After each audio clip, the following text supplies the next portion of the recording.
حرکتی که بهت میگم و انجام بده، قطع به یقین از انواع سکته میتونه جلوگیری بکنه. این حرکت چیه؟ اینه که دستاتو 3 مرتبه در روز 10 الی 20 بار حرکتو هر بار انجام بده. همین، به همین سادگی. اگر سن بالا هم دور و برت هست و میخواد این کارو انجام بده و نمیتونه انجام بده، تو براش انجام بده و دستاشو ببر بالا پایین. این حرکتو صبح و ظهر و شب، مخصوصا شب‌ها انجام بده. نکته بعدی، عمده سکته ها، مخصوصا سکته های قلبی و ایمای، دم اذون صبح.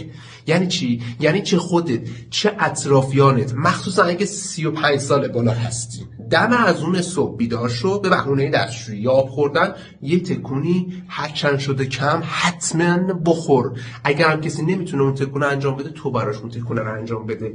این حرکت تضمینی از انواع سکته جلوگیری میکنه. این ویدیو رو تا میتونی پخشش بکن، چون جلوی خیلی از مرگ‌ها رو میتونی بگیری. دوستتون دارم.